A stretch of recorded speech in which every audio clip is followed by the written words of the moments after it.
नमस्कार विद्यार्थी मित्रांनो. तर बघा आपण आज समाज कल्याण विभाग भरती 2024 साठी टीसीएस पॅटर्न नुसार आपल्या लेखी परीक्षेसाठी जे आहे गणित व बुद्धिमत्तेचे काही ट्रिक्स व सोपे प्रश्न जे आहे आपण अभ्यासणार आहोत. तुमच्यासाठी खूपच IMP प्रश्न आहेत, त्यामुळे एकदा व्हिडिओ जे आहे तुम्ही शेवटपर्यंत बघून घ्या आणि आपल्या चॅनलवर नवीन असाल नक्की आपल्या चॅनलला सबस्क्राइब करून घ्या. तर बघा पहिला प्रश्न, जर एमपीएससीचा संबंध 54शी असेल तर यूपीएससीचा संबंध कशाशी असेल? तर बघा इथे ट्रिक काय लावलेली आहे. तर एमपीएससीचा संबंध जर 54शी असेल तर यूपीएससीचा संबंध कशाशी असेल असा प्रश्न आहे.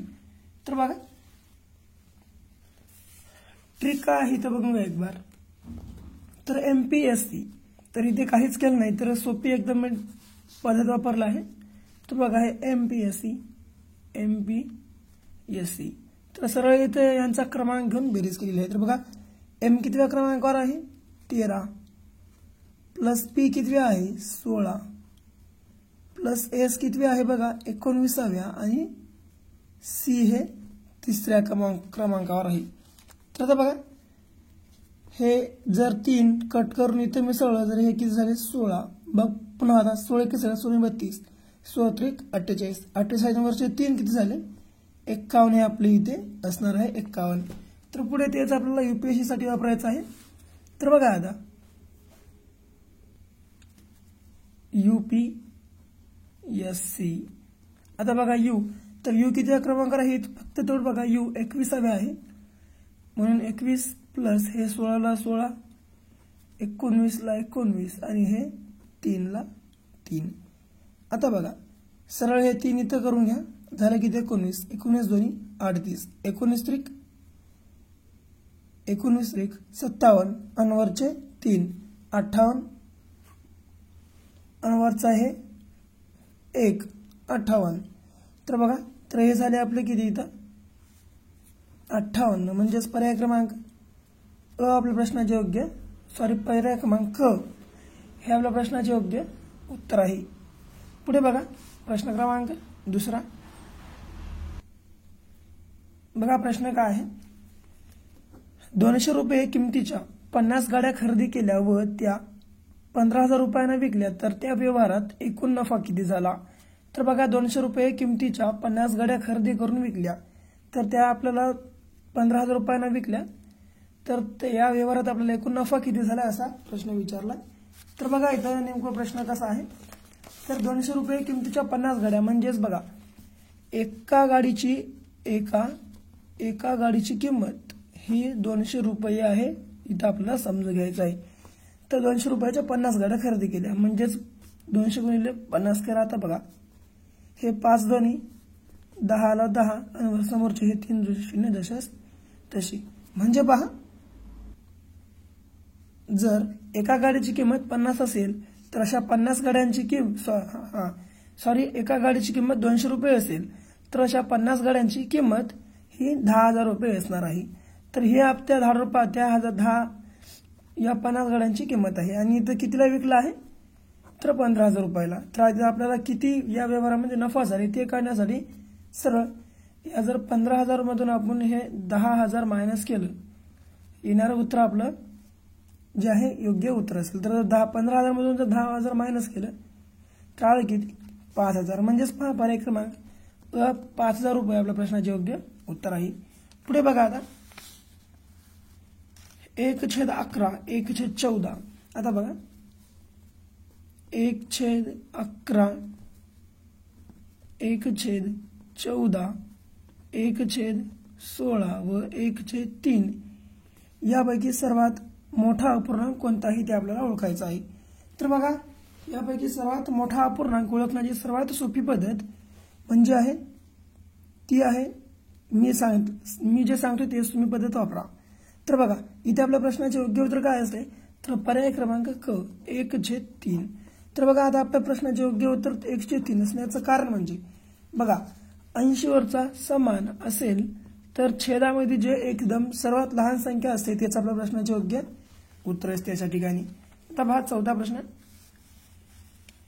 खालील आकृत्यांमध्ये त्रिकोण व चौकोन किती सांगा? तर बघा त्रिकोण व चौकोन सांगण्यासाठी सरळ तुम्हाला मी जे पद्धत सांगते ते तुम्ही पद्धत वापरा, म्हणजे तुम्हाला एकदम सोप्या पद्धतीने तुम्ही सोडवू शकाल. तर बघा सरळच्या मध्ये पहिल्या त्रिकोणमध्ये आपण अंक टाकून घेऊ 1 2 3 व हे 4. आता बघा या सर्वांची जर बेरीज केली आली किती 10, तर 10 आपले फायनल उत्तर आहे. आता इकडे सुद्धा आपल्याला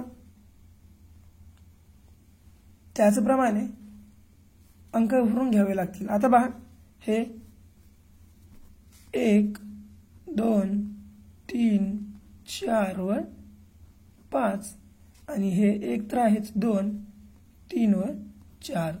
जर या सर्वांची जर बेरीज केली तर येणार किती 15 आणि या खाली जर सर्वांची बेरीज केली तर आलं किती 10. 15 5 150. तर त्रिकोण 10 आणि चौकोन 150 असतील तर आहे का पर्याय बघा एक बार.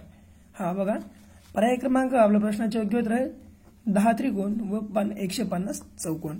पुढे बघा आता प्रश्न क्रमांक 5वा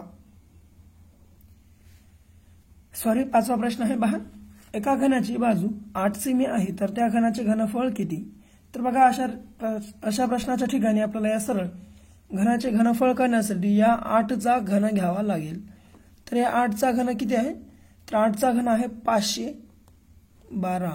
512 हे आपल्या 8चा घन आहे, म्हणून पर्याय क्रमांक आपल्या प्रश्नाचे योग्य उत्तर आहे. तर बघा मित्रांनो महत्वाचं म्हणजे तुम्हाला जवळपास 30 पर्यंतचे वर्गमूळ व घनमूळ हे पाठ असणं खूपच महत्वाचं आहे. कारण बघा बार बार तुम्हाला हे काढत बसायची कुठे गरज नाही.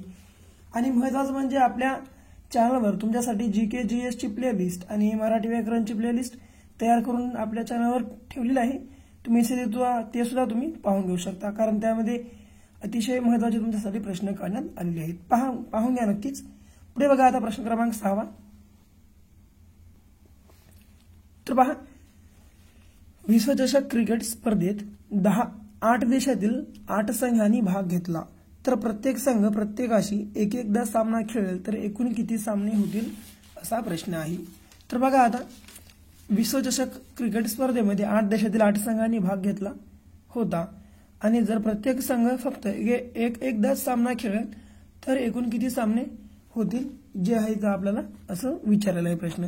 तर बघा महत्वाचं म्हणजे इथे आपण सूत्र आहे त्या सूत्रानुसार जे आहे याचं योग्य उत्तर शोधू शकतो. तर बघा या सूत्रानुसार जे आपण या प्रश्नाचे योग्य उत्तर काढू शकतो. तर बघा एकूण सामने, तर इथे बघा प्रश्न काय आहे, तर एकूण सामने बरोबर आपल्याला काय करायचं आहे, तर बघा आता हे एन म्हणजे 8 संघ आहेत किंवा 8 देश आहे आपण असं म्हणू शकतो. तर बघा 8 संघ म्हणून 8 घेऊ एन, मग कंसामध्ये परत हे एन ची किंमत 8 म्हणून 8 मायनस 1 आणि हे छेदामध्ये 2 ला 2 जशास तशी. आता बघा पुढे हे 8 ला 8 गुणिले 8 मधून 1 गेलं 7 उरले छेद 2 बे 1 बे चोक 8 7 चोक 28. आता बघा 28 आपल्या प्रश्नाचे योग्य उत्तर आहे. एकूण 28 सामने होतील. पर्याय क्रमांक आपल्या प्रश्नाचे योग्य उत्तर आहे. बघा प्रश्न क्रमांक 7वा. तर शेवटचा प्रश्न हा तुमच्यासाठी असणार आहे. तर बघा 9 8 5 4 3 9 2 यामध्ये 5वी स्थानिक किंमत काढा. तर 5ची स्थानिक किंमत जी आहे ती तुम्हाला काढून कमेंट बॉक्समध्ये कमेंटमध्ये याच्या कळवायची आहे. आणि जर तुम्हाला व्हिडिओ आवडला असेल तर एक लाईक करून टाका आणि हा व्हिडिओ तुमच्या मित्रमैत्रिणींना जरूर शेअर करा. आतापर्यंत आपल्या चॅनलला सबस्क्राईब केलं नसेल अवश्य करा. भेटू परत अशाच काही नवीन व्हिडिओ सोबत. तोपर्यंत पाहत राहा आपलं आवडतं युट्यूब चॅनल. धन्यवाद.